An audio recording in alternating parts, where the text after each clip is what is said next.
Welcome to the main basketball rankings podcast. I am your host, basketball data nerd Lucas McNelly. We're going to talk about week 3 of the football season. Ethan Snow from WHOU is here. Join me in a few minutes. Really fun talking to Ethan. As always, quick note for you: the audio gets a little choppy, and I think I can clean it up. But if I can't clean it up, then you will just have to live with what it is. But the insights are worth it. So I want to try something a little bit different, and we're gonna run down the top 10 teams in the power rankings for this week. These haven't been posted anywhere yet, so if you want to know who's in the top 10 and how your team moved up or down or left or right, this is the first time to see them. So we'll do a quick note on this. They're built. The best way to describe it is that they are the heel points on steroids. Whereas heel points are binary, you either won or you lost. This looks at your margin of victory, various things like that. You get more points for a team if you're winning on the road versus at home. The way to look at it is that each game has 100% of winning percentage, and your goal as a team is to capture the highest percentage of that you can. If you blow a team out, if you win 50-0, you're going to get 100%. If you lose that game, you're going to get 0%. But if you lose, let me see, I have it written down somewhere. If you lose 20-7, you're going to get about 30% of that. And so what basically it's saying is, based only on this score and what we know about this game, what is the likelihood that you would win on a neutral field in a rematch? And so if you lose 20-7, you probably got about a 30% chance the next time around. It's not a complete blowout. It's, you were in the game. And so you can actually get points for losing, and sometimes you can get more points for losing to a good team in a close game than you can for blowing out a bad team, because really that tells us more about how good you are. So if a lot of times this early in the season you're not ranked as high as you might want to be, is because probably your schedule sucks and there's not a whole lot of points for you to get out of your opponents, no matter how well you play. We're going to talk about Old Orchard Beach. They have that problem this year where there's just no points on their schedule, and they're really good and they're ranked really low. And it's one of those things like, well, you got to play somebody. You got to play tougher opponents and teams that can test you. And sometimes you can only play the teams on your schedule. So one to make one other note, I'm wearing, if you're watching the video, I'm wearing a Falmouth basketball shirt that they were nice enough to send me several years ago, before I even had a press pass. This shirt is so old that they've rebranded the entire team, the entire school. They're not going to be in the top 10. They had a huge win this week against Cony, a real statement win. They've only, as Ethan and I talk about, they've only allowed 7 points on the season. But they started the season ranked 60th, and 60th is, that's a long way to go.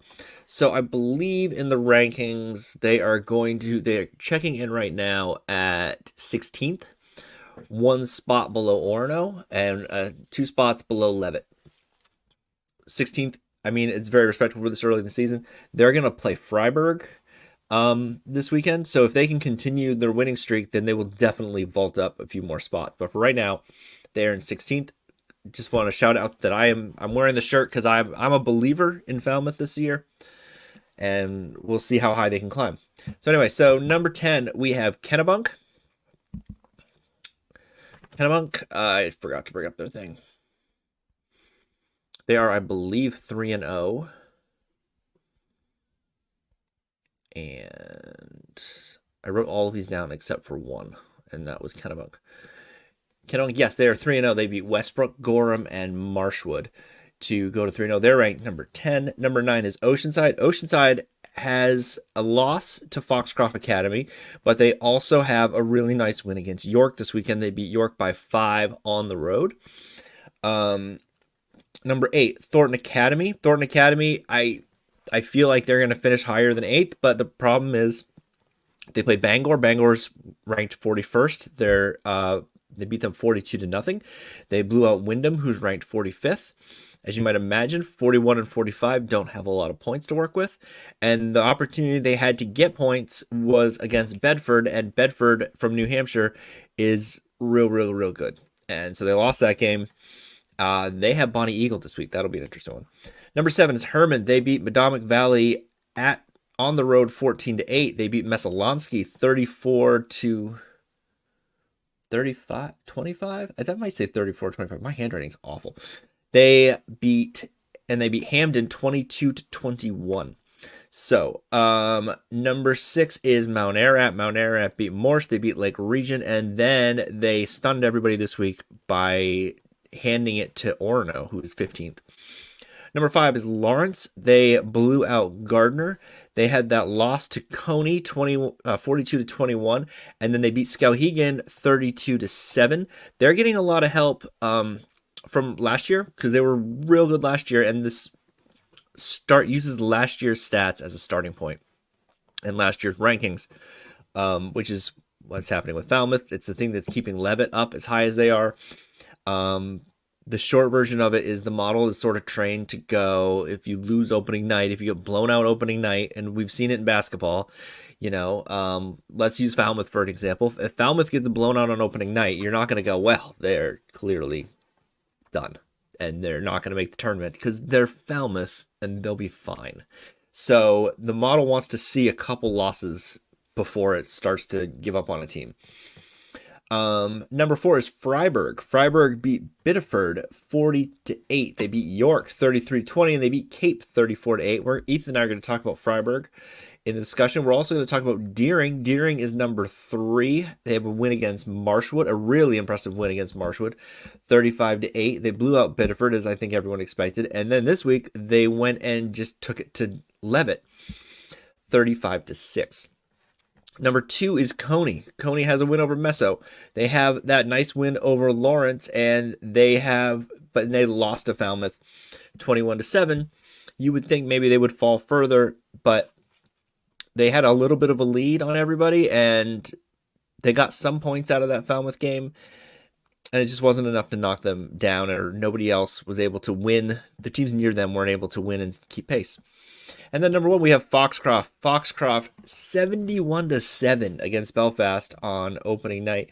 Then they beat Oceanside at Oceanside, which is a game I watched. They scored the last 30 points of that game. It was very impressive. And then this week they beat Winslow 35-3. So there's your top 10. Foxcroft, Cony, Deering, Freiburg, Lawrence, Mount Ararat, Herman, Thornton Academy, Oceanside, and Kennebunk. And later tomorrow, which will be Tuesday, I will post the full list so you can complain about wherever your team is that's clearly biased against. Okay, we're here with Ethan Snow. Ethan, I haven't seen you since the expo when we spent many days together staring at each other from across the floor. How are you doing? I'm doing fantastic. It's been a busy start to the fall sports season, as you know for sure. Got a chance to cover a lot of soccer and field hockey and a few football games in the southern part of the state. So it's been fun, but it's been pretty taxing as far as my energy level goes. But Yeah. starting to find a rhythm, and we're getting there. Yeah, I had to organize a half marathon this weekend and do firewood and go to some games, and I'm just exhausted. Yeah, yes, firewood, the ultimate fall pastime for every single Mainer. At some point in time, Yeah, we've all done firewood. it's so terrible. It makes me miss the couple years I lived in a city and we just didn't do that but it is what it is.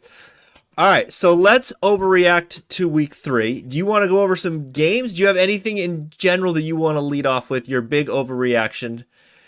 Um, I have have you been going to these Old Orchard Beach games? I'll ask you that so question first. so the last Old Orchard Beach game I've been to was their home opener a couple weeks back. It was the Booth Bay game, Okay. where they, for my opinion, they picked up right where they left off from last year, minus from last year's regional final. They know Hmm. how to score. They know how to score points. They know how to do it often. They know how to do it quickly, and they know how to keep their opponent from not scoring points. And How, that how trend do has you continued. score that many points? How do you score that many points in a quarter? That first quarter, was it like 40 points or something? Yeah, something like that. That was a couple weeks ago, now. But yeah, they are a well-oiled machine, and that might be putting it lightly. Like the coaching staff, the players, they buy in. They know how to get it done, and they have a common goal in mind, and that's something they've been working towards for since the training camp opened. And they have a really good senior core this year that has been playing together. Obviously, they've a core that's been in a state title game the last 2 years, so they know how to put it together. They know what they're doing, and they know how to play good football when they need to. And no, this year, as far as you look at the points, they've given up a lot more points this year than they did last year. Now, last year they didn't give up a single point until the sixth game of the season. Right. But and part of that is I've talked to, getting a chance to talk to I've been fortunate enough to build a really good relationship with Dean Plant and all the coaches down there. Fantastic guys. They run a great ship. And one of the goals that the team set, not what the coaching staff set, but the team set was let's not worry about defensive numbers as much as we did last year. Mm. And I think, through 3 weeks of the season, they gave up. I think it was. I can't remember what the final score against Dexter was, but they did give up points to Dexter. They gave up. Who they play? Who they play last week? I've had so much going on. I don't even know who they are everywhere. I can pull up their schedule real quick. But my point being is that they've given up points every single week. It hasn't been. Some weeks have been more than the others. Like a their they played their last preseason game against Greeley, last year's South champion in the large school division, and they Hmm. gave up I think 28 points to them. But it all circles back around to the fact that you know, shutting your opponent out every single week is not their goal. Their goal Right. obviously is to get back to that state title game in November and hopefully win it. And I think through 3 weeks of the season, they've done a really good job with that. But they're such a fun team to watch and great group of kids too. So one of the stats I really like that the model has is I call it percent perfect, where it's once you blow people out by a certain amount, it sort of shuts off, and you've gotten 100% of the game. They're the only team in the state that's still at 100% for the season, so they've gotten every single point available to them in the power rankings. The problem is there aren't any points available to them in the power rankings because they have the easiest schedule in the state so far. Um, is that because there's just such a big gap between them and the rest of that region, or is it just that those teams have to play each other to get the schedule up? Like, what's going on? Because last year they were really good, they were dominant, and then they got to the state game and it all fell apart. Yeah, and that all comes down to the. You look at the 8-man small school region, and we could talk for hours about what the 8-man football landscape should look like. We could talk about that for hours, but that's not what we're here to talk about today. You look at where Old Orchard is; they have a really good team. They have a good bunch of players that played a lot of ball together. And then you look at the rest of the division, and like that Booth Bay game, they didn't have a huge roster and they had a lot of young guys who most likely haven't played a lot of football the past couple of years. So they have a team on the rise there. I just think back to last year. Obviously, Mount View's had some struggles this season as well, as far as just trying to keep a full roster. They had a game called early because they only had 9 healthy players. You can't play a Jeez. football game with 9 healthy. And I think that was last week. They had to, it was either week one or week one. They called their game early because they had too many injuries. This past week, I think those growing pains showed this scored 74 points on them. So it's and you look at the rest of the team, look at the rest of the teams as well. I think it really just comes down to experience. Old Hmm. Orchard's a well experienced team. A lot of these other teams, not so much. And last year it was a round robin schedule. This year it's not the case. They've played they played Morse last week. That's a large school Right. team. They play Yarmouth next Saturday. They play Waterville at the end of the season. They went up north and played Dexter this past week. That's going to be their longest road trip of the season. So despite the That's a hell of a road trip. yeah, it is a hell of a road trip from Old Orchard to Dexter, and so they're probably not going to make another road trip like that all season. The state game is supposed to be a South region. It's supposed to be a South region title game this year, so they probably won't have to travel that far for the state game if they get there. But it all just, even despite the scheduling, I mean, they have Yarmouth. Obviously, they've fallen off a little bit. Morse has fallen off a little. Dexter, Dexter was state champion a few years ago, but they've even fallen off just a tad. So they've fallen off just a tad. So it's, there's things, it all comes going back to your model. I mean, there's only so much you can do with the scheduling Right. that, yeah, you say they can only pick up a certain amount of points. Well, I mean, even despite the different schedule this year, there's only so much you can do. I mean, I pulled up their final results. Okay, 16 points against Boothbay. They gave up 12 to Morse. They gave up 14 to Dexter. So I mean, they've held, despite them giving up points, All despite right, them you are. giving, Oh, sorry, despite you're cutting out them, a little bit there. gotcha. Sorry. Despite them giving up points, they're still holding teams to under 16 points per game through 3 weeks. Yeah, they've And got a little bit in terms of the rankings. They've got a little bit of, I call it the Oceanside problem, where it's Oceanside manages every year to schedule like their four easiest games in like the first 2 weeks of the season.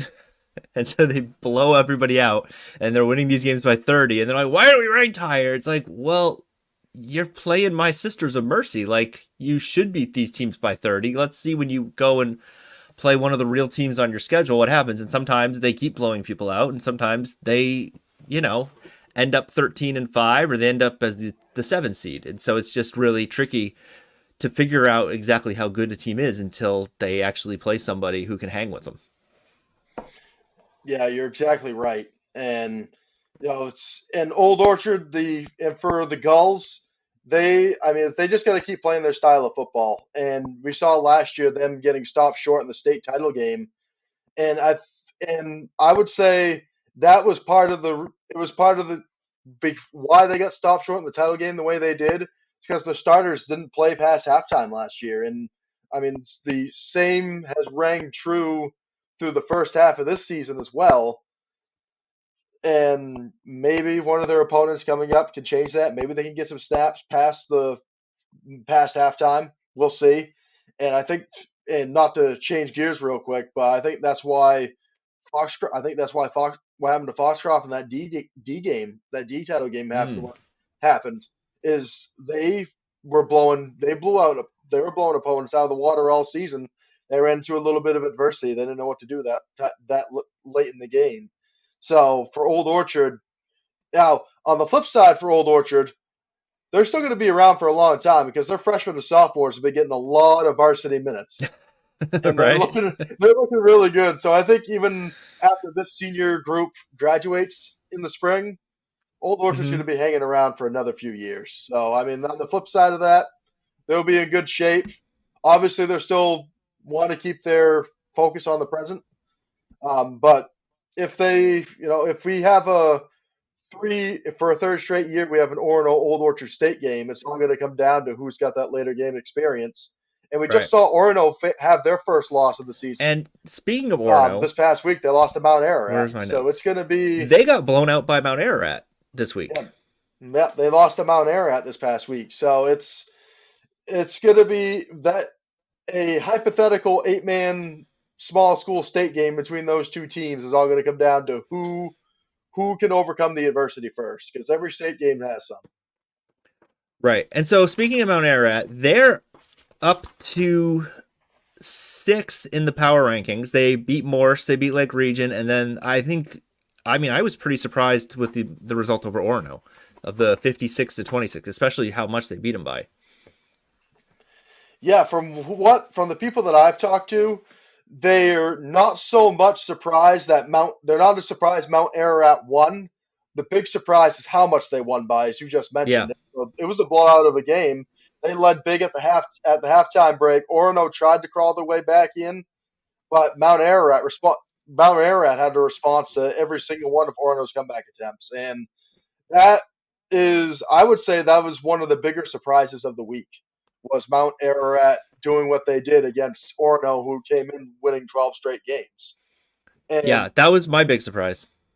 yeah, so definitely Mount Ararat definitely is for real after beating a high-powered offense like Orono's.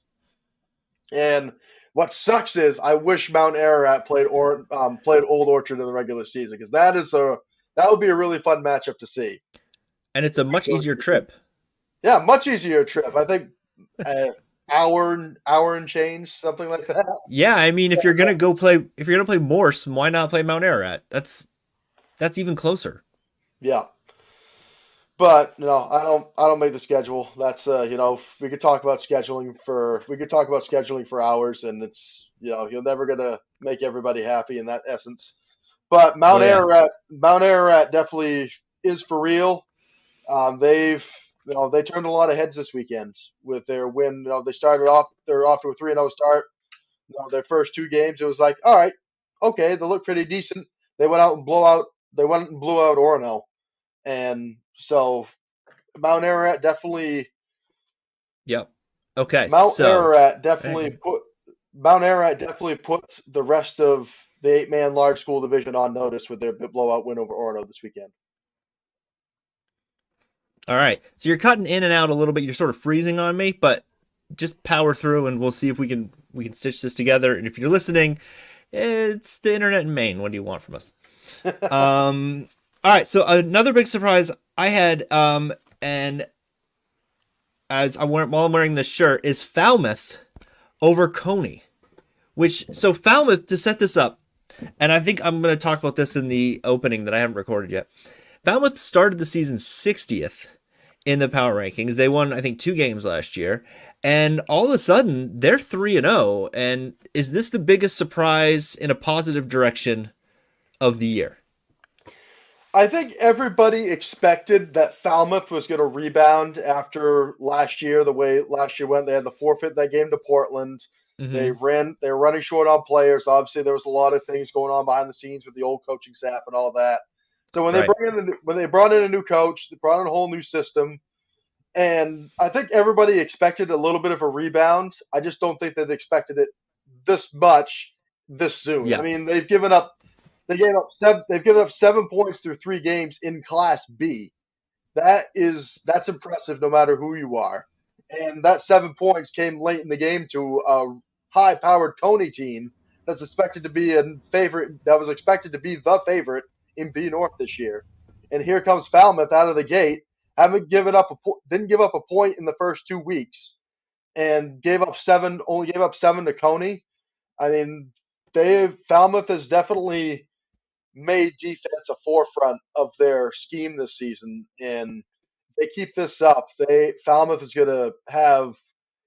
I would say Falmouth is on track to have one of, if not the greatest turnarounds for a high school football program, and I don't know how long. I mean, when was the last time we've seen a team? Now, obviously, it's still early, but hypothetically, when was the last time we've Right. seen a team win 2 games in a season, barely finish with enough to field the team, and turn around and make a deep playoff run? I mean, Yeah. and It's one thing. the way they're playing Go, right now, they could go to the B North final. Yeah, and it's one thing to just have a rebound because you see this all the time.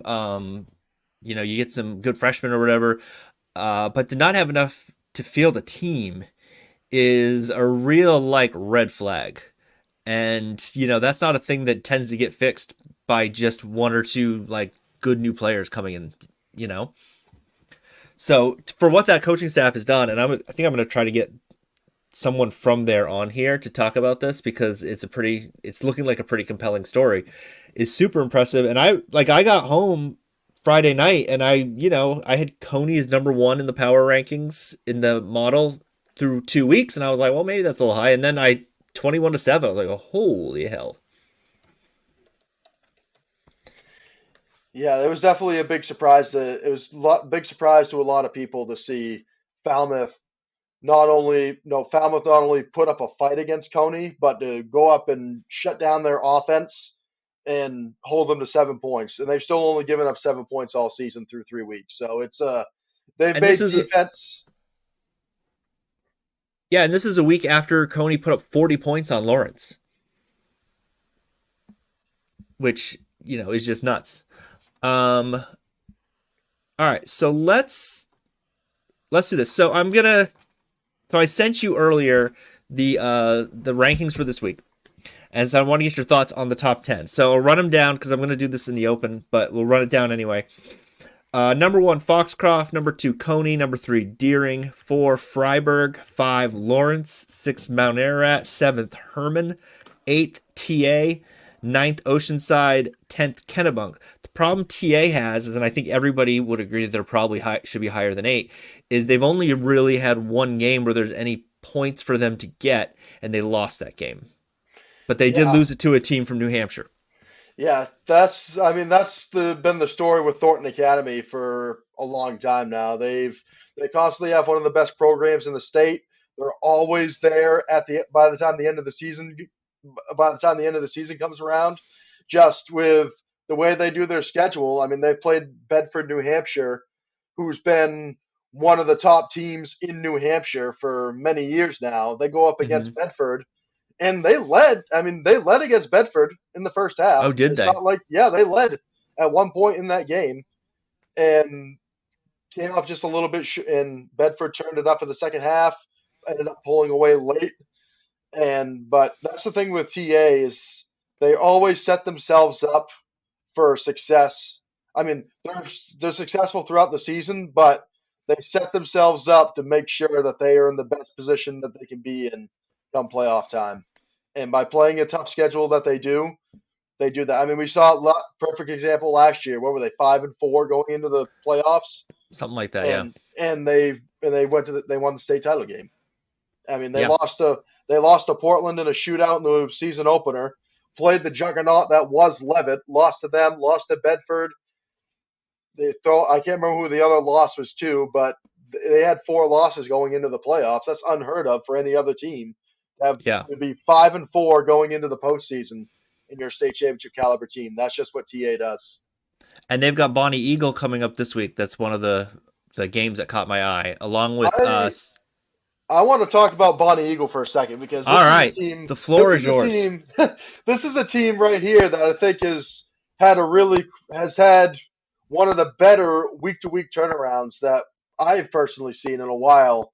They come out in the. I'm going to pull it up here real quick, but they Okay. lost the season. They lost the season opener, which was they lost their season opener, which Bonnie Eagle was the bridesmaid to Thornton Academy a year ago Hmm. in Class A South, and they come out, lost the opener, didn't look great in that opener, and then they come back week 2. They're at home against a young Oxford Hills team, and I was there for that. I was there for that game. We had that game. That was our game of the week for week 2, and that was a as far as penalty wise, it was pretty ugly. I mean, both teams committed their fair share of penalties, and Bonnie Eagle just capitalized a lot more, and that was a really good bounce back win for them over a young Oxford Hills team. And then they come out their second straight home game against arguably once again the favorite in A North, and they hold Portland to 8 points. And Portland has had no problem putting points on the board the first 2 weeks, and Right. they beat them 14-8. That was a very big win for Bonnie Eagle. That win over Portland. That's as far as I'm concerned at the moment. That is Bonnie Eagle's signature win of the year. You could beat Portland, you're in good shape. You are Yeah, that feeling was really one that good. jumped out at me. Yeah, you're feeling really good. And I see Bonnie Eagle. I'm pulling it up here real quick, but I really don't see Bonnie Eagle. I mean, I think they have TA coming up this week. Yep, they Yeah, have they have TA this week. TA at Thornton Academy, but they've lost. Yeah, 27-18. They lost to Lewiston in the season opener. I mean, Wow. I don't go from what I understand, they haven't lost to Lewiston since I think the late '90s or something like that. They have not lost. They did not lose to Lewiston for years. And I love Lewiston stats comes like that.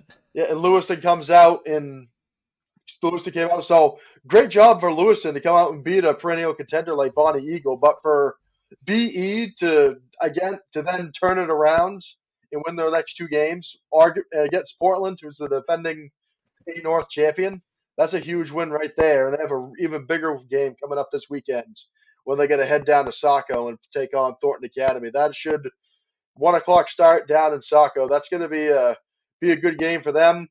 I don't know if they're going to win, but I think they'll put up a formidable effort against Thornton Academy. If they can do that, they'll still be in good shape. I can tell you what the prediction is for it. Hold on. It is, I assume it's either going to be one of the games of the week, or actually probably the game of the week will be Falmouth Freiburg, because that looks like a pretty good one. Let's see if I can find Thornton Academy. Thornton Academy, Bonnie Eagle. Thornton Academy by 3. So, and your shady off-site betting places that I don't know where those. I'm sure those exist in Saco. You can, you got a 3-point margin to work with, so you might be able to get a push. You never know. You never know. You can make some cash on the side, not legally. I don't think DraftKings handles that action. I'm not a big gambler myself, so I'll have to take your word on that one.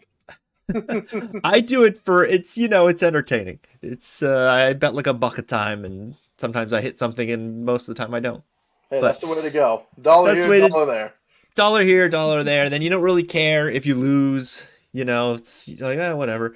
I tried doing a parlay of all the NFL games, like a 14-step parlay, and I put like a dime on it, and it was a dime to win $240, I think.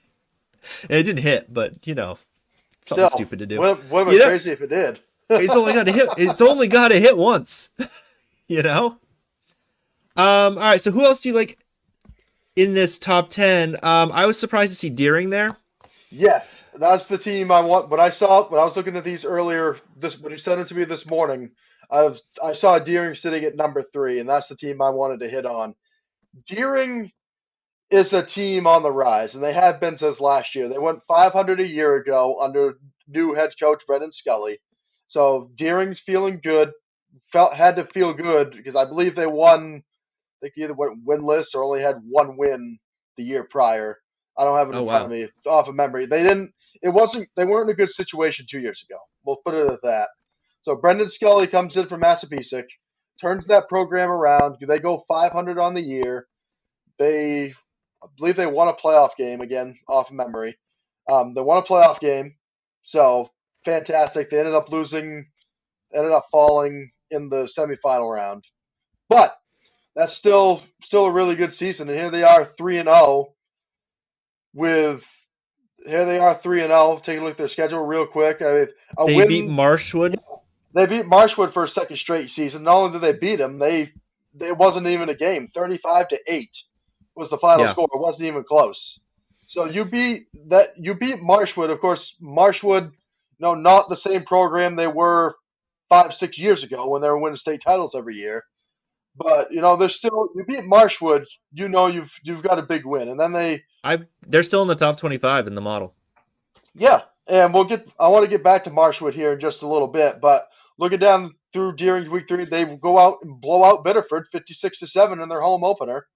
And then they hosted Leavitt, and now we all know Leavitt's certainly come back down to earth this season, but still 35-6. They haven't given up more than 10 points in their first 3 games.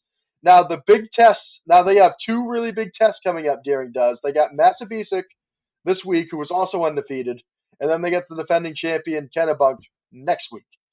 So there's two very big tests coming up for Deering. Don't get me wrong. I like the way they look. Their defense has been great in the first 3 weeks, but these next 2 weeks are going to be a very telling sign of where they really are. So Massabesic is 13th in the power rankings, and Kennebunk is 10th. So that's a pretty. I mean, if you want to look at a hard schedule, in your first 5 weeks, they play number 18 Marshwood, number 14 Leavitt, number 13. Who did I say? Massabesic, and number 10 Kennebunk. That's a bit of a gauntlet, schedule-wise. Like that rally that compares to, I think it was Oxford Hills. The girls basketball team for Oxford Hills had just a brutal schedule. I want to say 2 years ago, where their last 8 games were against teams in the top 10. And you just look at it, you go, oh my God, that looks terrible. Yeah. Yeah, that was yeah. I do. I remember actually. I remember that because I think we had believe they played Shepherds pretty late in the year. Their final like five Mm-hmm. games. We had that one down in Portland, and you could tell that they were ready to go. But you're going back to the tough schedule. I mean, you have the defending C champs, the defending B champs, and Massabesic who was in the B South final a year ago, also on that schedule. So, Mm-hmm. you talking. I would argue Deering's got one of the toughest schedules in the state right now. But the next 2 weeks are going to be very telling for where Deering can be. I would say, I mean, and we'll get to Kennebuck in a second because this Kennebuck and Marshwood kind of tie together. But Mm-hmm. I would say Deering is most certain. To add another thing, excuse me, Deering's got to go on the road for both of those games. So they got to go to Waterboro and they got to go to Kennebuck. So it's going to be to have to play two tough games like that on enemy turf, even tougher. So if they could come Yeah. out of, I would say if they come out, even if they win one of those games and keep the other close, I would put Deering in the top contender category. Okay. Um. Well, let's do that. Who do you feel like are the contenders, or maybe who are the contenders you weren't expecting? So sticking with B South, looking obviously. Um, Let me bring up the standings again here real quick. I got a bunch of tabs Okay. open. Bear with me. Here we go. So looking at B South right now, you have Deering, Massabesic, Kennebunk, all undefeated, 3 and Mm-hmm. 0, 1, 2, 3. Kennebunk, and here's where I'll tie in Marshwood. Kennebunk, Marshwood gave Kennebunk all they could handle this past week, which really surprised me. 37-35, Kennebunk won the game in overtime. Oh wow, I missed Marshwood, that one. yeah, Marshwood went up. Marshwood at home nearly beat the defending B champions at 37-35. It was a shootout, Hmm. and Deering and Deering went out and nearly shut him out. Only gave up 8 points to him. So that's just, and obviously every week's going to be different. Maybe, I don't know the full story. Maybe Marshwood might have just been on their game that night, and Yeah. maybe Kennebunk was just a little bit off. That's going to happen Maybe when you're someone going to had go a had a flu. Yeah, maybe. We don't know. But you look at that score you look at looking on the surface, Deering put up a defensive masterclass against them. Kennebunk got all they wanted against Marshwood. So you look at that right there. Maybe Deering has found it this season, and maybe they really are the favorite in Class B. But going back to your question about favorites, unless proven otherwise, Kennebunk I got a chance to see Massabesic when they were at Cheverus last week, and Massabesic has a good 1-2 offensive punch. They can run it down your throat. They can also kill you. They also kill you throwing it in the air, and so that's what makes Massabesic dangerous is their 1-2 punch. And they're deep similar to Falmouth has made defense a top part of their scheme this year. So until I would say your top three undefeateds, I would say are the three contenders for Class B South, and Deering plays both of them in the next 2 weeks. Massabesic first and Kennebunk coming up. So those are two games that I'm going to be keeping a close eye on the next 2 weeks. Yeah, that'll bring a ton of clarity to that region. Um, what do you think about what about some of the other regions? Do you think TA is still the are they still the team to beat? I would say so. I mean, I'll bring up Class A South real quick Okay. because you have TA. They had the one loss. They had the one loss to them, but they lost to Bedford. That's team doesn't really mean a whole lot. You got South. I see South Portland right now. They're sitting at 3-0. They beat Sanford. They beat Bangor. They beat Oxford Hills. Not, I don't want to take any credit away from South Portland, but Sanford's typically a team. No, Sanford's from the past few years has never really been a top contender. Bangor is still an up and coming team that has a lot of youth, but Bangor has taken a step in the right direction this season. They look better than they did last year, but they're still not there yet. And Hmm. then Oxford Hills, as I mentioned a little while ago, still a young team. And they're still have a very young team this year. They're probably a year or two away from being back to where we typically see Oxford Hills football. But I think a team that a lot of people are sleeping on, Noble.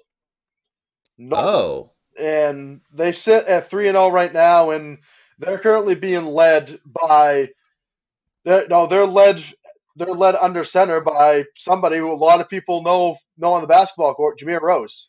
I mean, he's future been Mr. Basketball. yeah, future exactly, future Mr. Basketball, and he's been putting up an absolute clinic this season. I mean, looking at their first 3 games, 28-14, they beat Wyndham. They blew out Edward Little 43-8, and they just put up a shutout win against Scarborough, 38-0 on the road. And so They are Noble 21st in the power rankings right now. So that's part of. I would say that's part of their schedule. You know, Hmm. Wyndham's kind of always middle of the pack. Edward Little just picked up their first win in like 2.5 years this past week. Wow. Scarborough was kind of on the lower end, but the next couple of weeks for Noble are going to be telling. They have their rival Marshwood coming up. They have to go to Marshwood on Friday night. Then they got Thornton Academy at home, and that's going to be probably the most telling game right there next Friday night. They'll host Thornton, and that'll be the most telling game of the season right there, just to see where Noble really is at.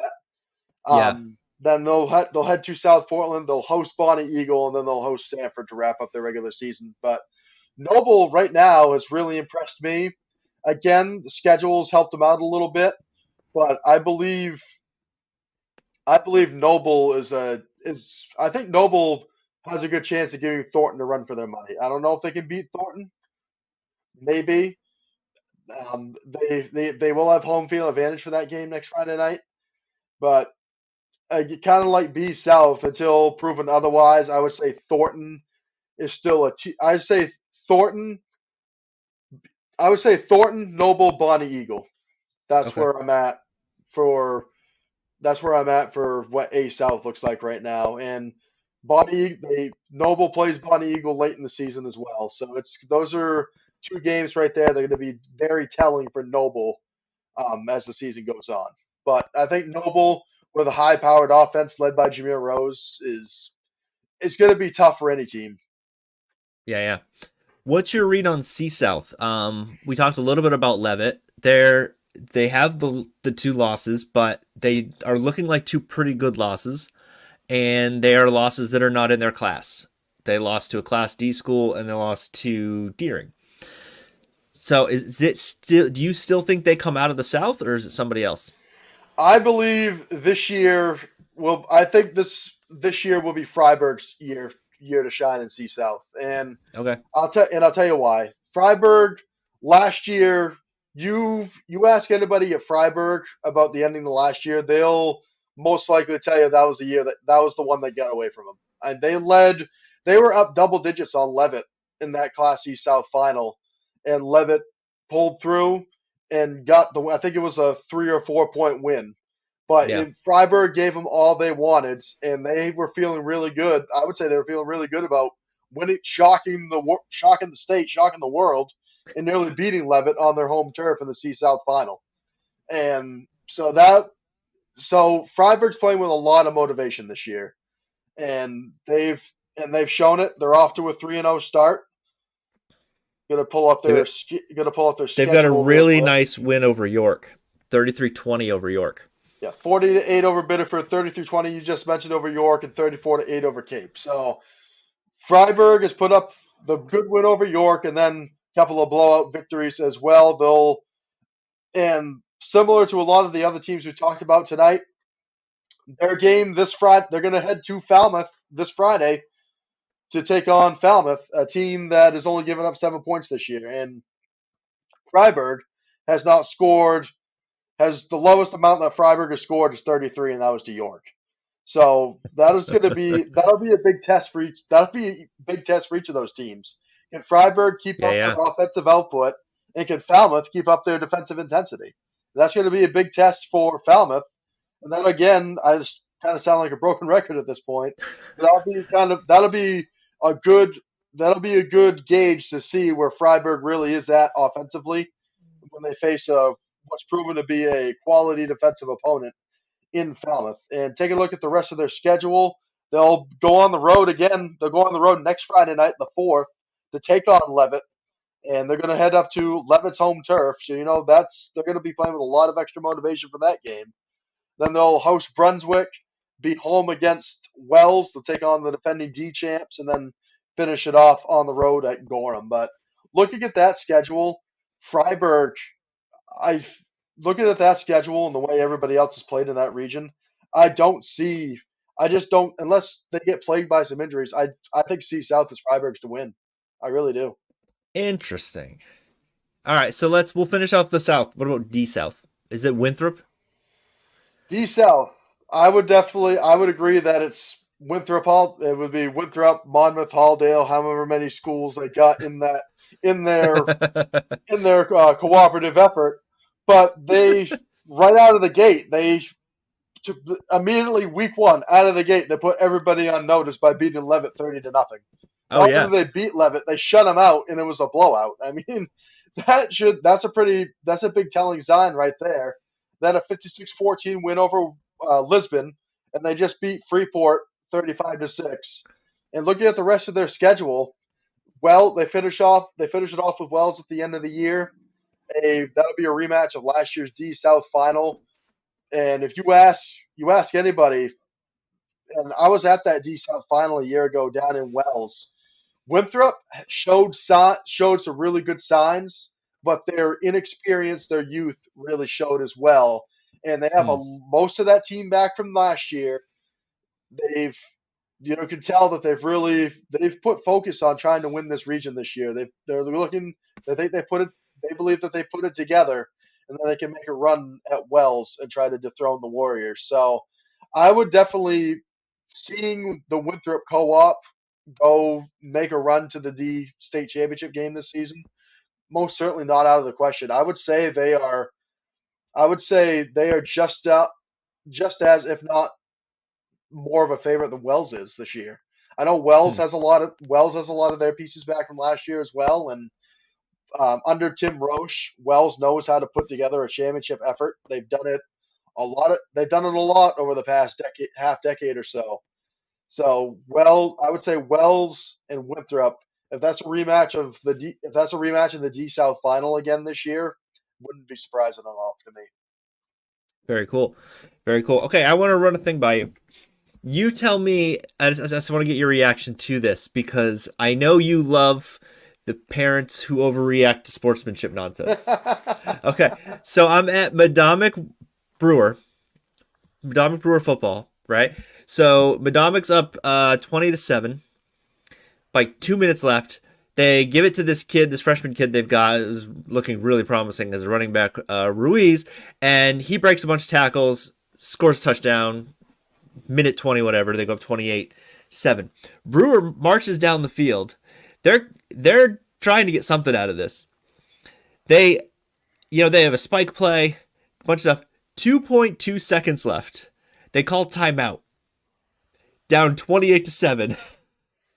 Run a play. People are leaving. Everybody's heading for the parking lot. Score a touchdown with 2.2 seconds left with nothing left on the clock. So, so what is your reaction to this? Is that I tweeted that I thought they were just trying to game the power rankings. They're trying to get a little bit more out of it.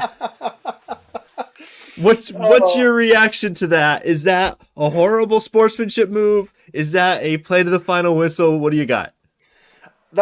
in my opinion, that's 100% a play to the final whistle type of deal. I mean, you're down. If you're down that much, and I've been on the opposite end of it, where we've been. I mean, going back to my days at George Stevens, where we'd be up 25, 30 points on an opponent. We'd have our younger guys in there. We'd have something that we've been trying out in practice. Why not try it in the game and see how it works out? So to me, that's a completely fair deal for Brewer and we were on the winning side of that, but for Brewer to be on the losing side of that, why not try to work on your final second? I'm not sure if that was exactly what they were doing, but if they're working on try to set up a 2 minute drill, if they wanted to try to set up like a 2 minute drill type of deal, why Yeah, not input? Why not try it out in a game-ending situation? You have nothing to lose. Maybe you risk some injuries, but from Madomic, they probably don't care. They're up big already. They know they're going to win the yeah. game. For Brewer, yeah, to my opinion, that's completely fair game. I mean, if it was Madomic trying to do that, maybe I don't think they would do that. But for No, Brewer, I don't think so either.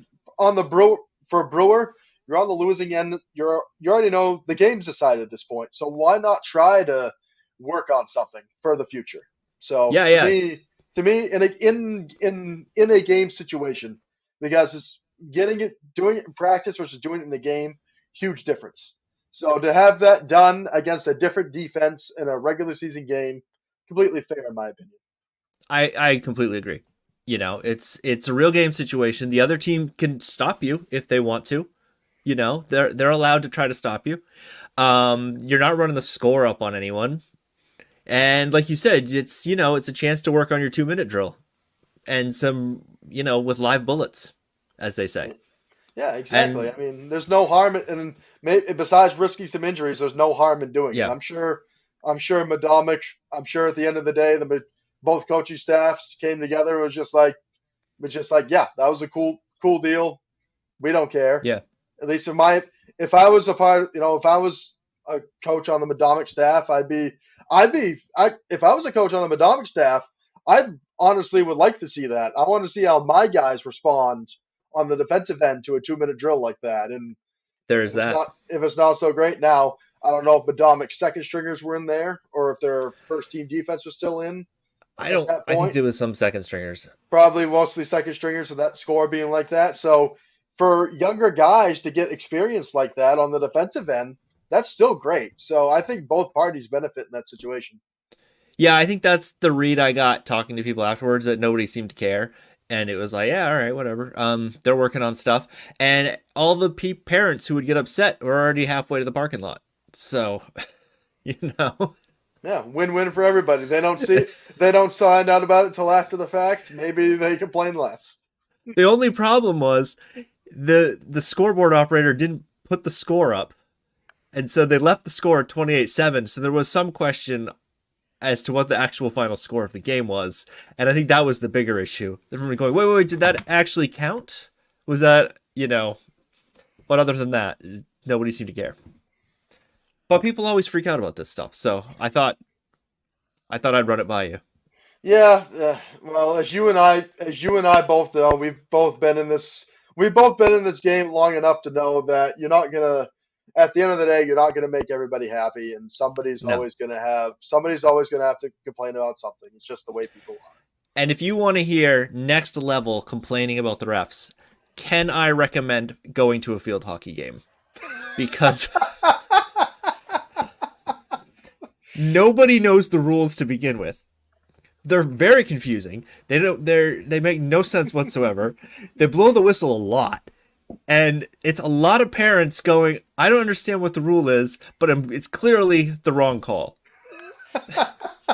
You bring that up, and I have a quick funny story here. So, a couple years ago, I was still a senior at Husson, and Mm-hmm. I had to take we had needed some sort of like international like language course, and the Sure. one recommended to journalism students was Chinese. So I was like, all right, I'll take Chinese for a semester. How hard could it be? Wasn't that bad. But there was a freshman on the Huston field hockey team that was in my class, and at this point, and during the fall, I broadcast a majority of the field hockey games. So she knew who I know who she was. I knew who she was just because her name was on my roster in front of me, and she ended up finding out who I was because people would learn about would listen, they watch the games and stuff like that. So one day it was before class. I asked her. I was just like, I asked her, I was like, you've obviously played field hockey long enough. Do you know what every single whistle actually means? And she turns and looks at me, and she's just like, you know, majority of the time, I have no idea what the call is. That's why you don't see most of the girls arguing about the calls, because most of the time they don't even know what it is. They just go along with We don't have the ball anymore. Okay. it. Well, then you might know this. You can answer this. The thing where that looks like a corner kick, but it's not. Is what is that called? Oh, a penalty corner.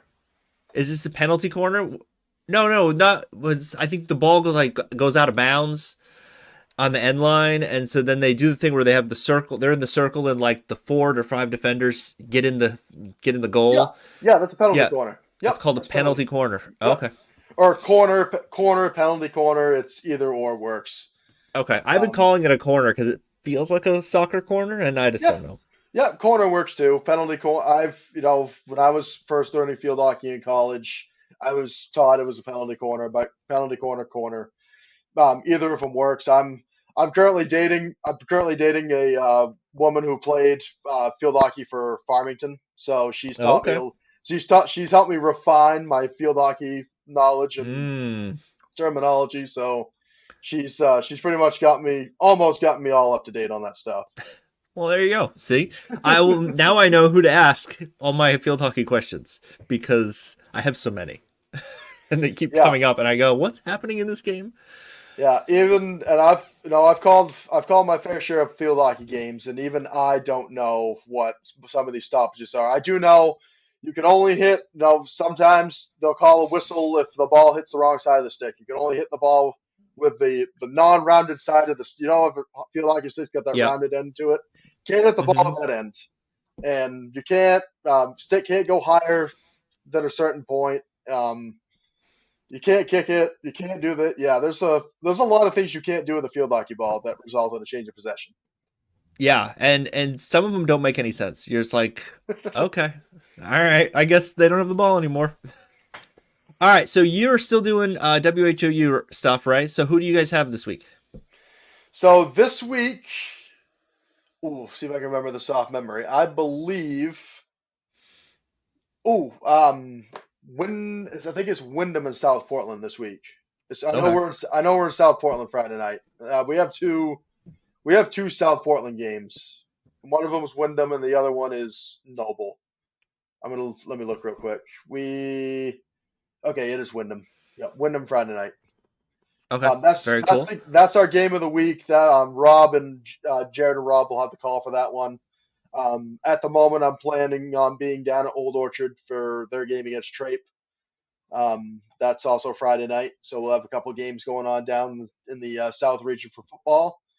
Um, I know we cover. I know we have all the Orono home games on our schedule, and I think Orono Okay, might be. I think Orono might be home this weekend. They haven't been home in a little bit. I feel like. Let me pull up their schedule real quick. Because they had MDI last weekend. Okay, yeah, they're playing Stearns this Friday night, so we'll have that game as well. So we have awesome. a lot of there's three matchups right there for you. Orono Stearns expected to be another good game. Hopefully it won't come down to fisticuffs again like it did last year in the regular season. But regardless, it should be a good game. Stearns is another team that's kind of on the rise. They've been the bridesmaid to Orono the past couple of years, so they're definitely going to be playing with a little bit extra motivation. But now Orono is too after they just lost to Mount Ararat, so that should be a good game. Hopefully, it stays a clean game, but definitely be a good game up there in Orono on Friday night. All right. So, and where can people find you? You're still hanging out on the formerly known as Twitter. I'm still there. Yep, at the Ethan Snow. It's mostly just if I have a broadcast, if I have a game for HOU, I post about it. But other than that, it's mostly just complaining about the most recent NASCAR race, and retweeting anything. Like I just retweeted a video of the Alex Corum meltdown yesterday. That was pretty funny. Nice. But Yeah. mostly it's yeah, mostly mine stays pretty quiet. I'm not the most active person on the Twitters, um, but you can also give all our. I'll get my one shameless plug in here real quick. Perfect.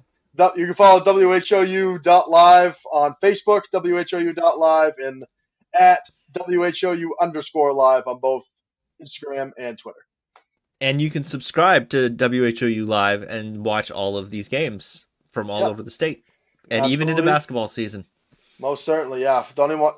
Yeah, I don't even want to start thinking about the basketball schedule yet because I can't, off the top of my head, I can't remember how many games we did in the regular season, just the winter.